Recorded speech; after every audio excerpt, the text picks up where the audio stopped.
नमस्कार। आप सुन रहे हैं द बॉलीवुड रेडियो और मैं हूं आपके साथ आकाश। दोस्तों, किस्सा रेखा का है और बात 1980 की।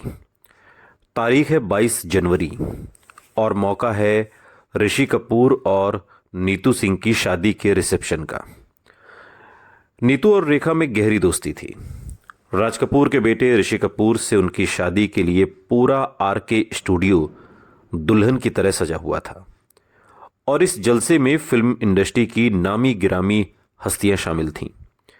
इनमें अमिताभ बच्चन, उनकी पत्नी जया बच्चन और उनके माता पिता भी शामिल थे।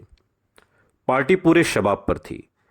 अमिताभ एक किनारे पर मनमोहन देसाई से बातचीत कर रहे थे और जया अपनी सास तेजी बच्चन के साथ बैठी हुई थी।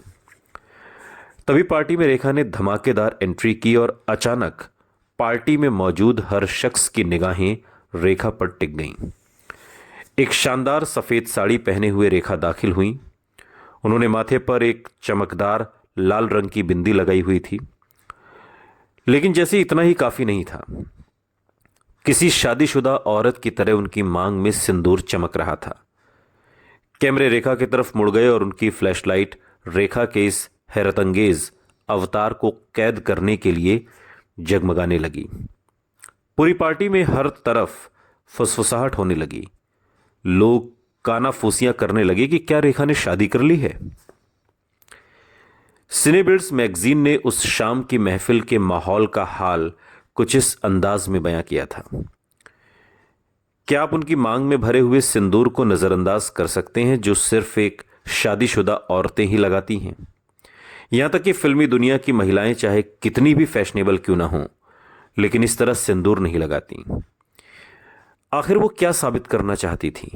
कि उनकी शादी हो चुकी है?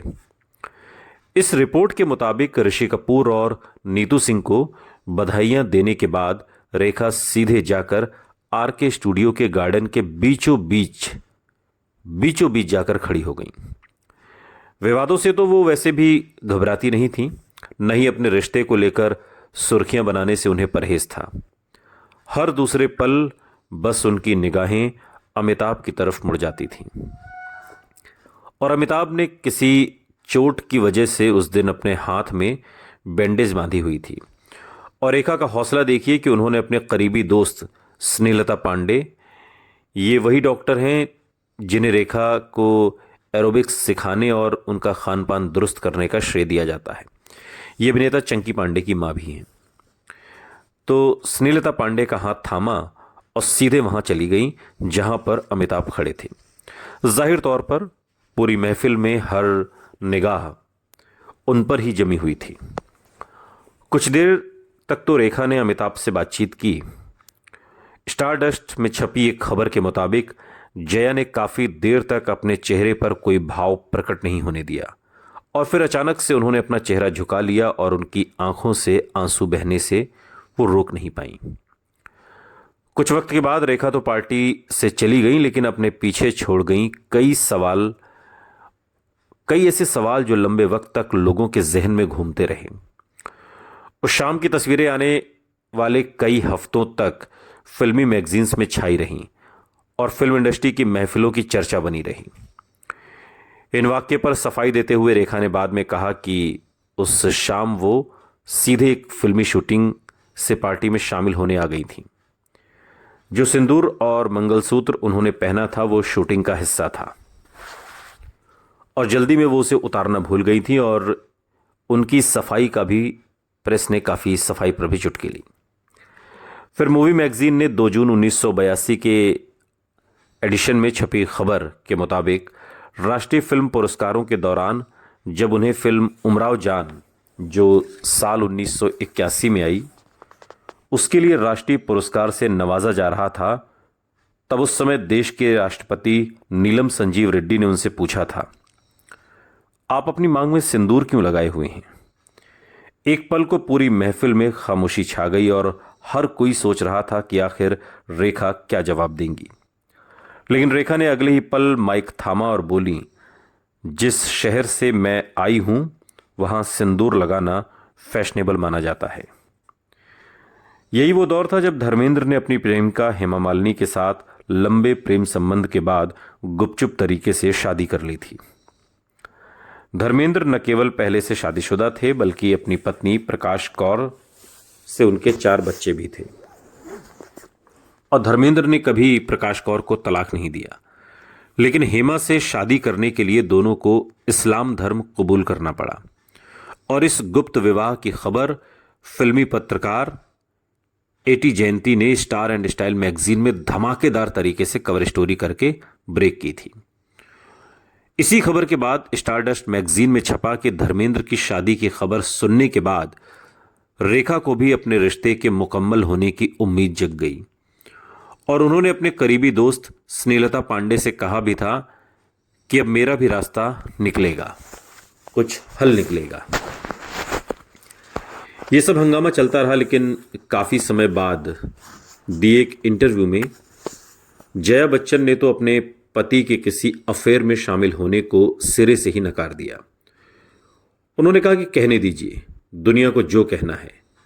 उन्होंने मुझसे एक वादा किया है और उन्हें साहस चाहिए होगा यह कहने के लिए कि उनका किसी के साथ प्रेम संबंध है, और अगर वो ऐसा कुछ मेरी पीठ के पीछे कर रहे हैं तो फिर ये उनकी दिक्कत है, मेरी नहीं।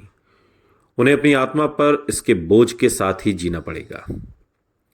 ये बातें जया बच्चन ने अमिताभ और रेखा के बीच तथा कथित अफेयर को लेकर कही थी।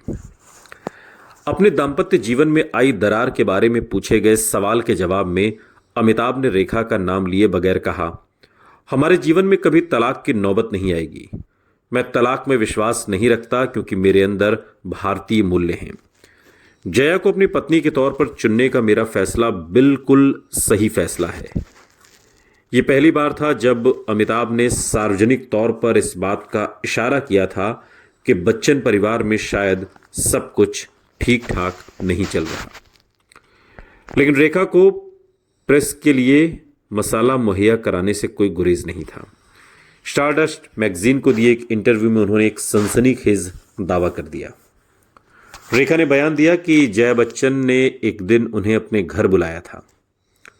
रेखा ने कहा कि जया को तब तक इस रिश्ते से कोई ऐतराज नहीं था जब तक उन्हें लगता था कि उनके पति सिर्फ मस्ती कर रहे हैं, लेकिन जब उन्हें लगा कि इस रिश्ते से उनके पति के जज्बात जुड़ गए हैं तो जया को तकलीफ होने लगी। उन्होंने एक शाम मुझे खाने पर बुलाया और पूरे वक्त हमने हर बात की सिवाय उनकी बात के। लेकिन उस रोज जब मैं वहां से जाने लगी तो जया मुझे बताना नहीं भूली कि चाहे जो भी हो जाए मैं अमित को कभी नहीं छोड़ूंगी। इस तरह के धमाकेदार और बेबाक बयानबाजी करना तो रेखा की शख्सियत का हिस्सा था, लेकिन एक पत्नी और प्रेमिका की मुलाकात का यह वाकया वाकई बेहद सनसनीखेज था। और दिलचस्प बात यह थी कि जया बच्चन ने कभी भी रेखा के इस बयान का खंडन नहीं किया। अब वाकई ऐसा हुआ था, इसे साबित कर पाना तो काफी मुश्किल था, लेकिन इन्हीं किरदारों को लेकर फिल्मी पर्दे पर बिल्कुल यही कहानी आने वाले दिनों में रची जाने वाली थी। तकदीर रेखा, जया और अमिताभ को फिर से एक साथ लाने वाली थी, उस वादे के बावजूद जो अमिताभ बच्चन ने जया से किया था कि वो कभी रेखा के साथ काम नहीं करेंगे। एक नया सिलसिला शुरू होने को था जिसमें प्रेम त्रिकोण था और ये पूरा फसाना हकीकत में पर्दे पर जिंदा होने वाला था। फिल्म थी सिलसिला। सुनते रहिए द बॉलीवुड रेडियो, सुनता है सारा इंडिया।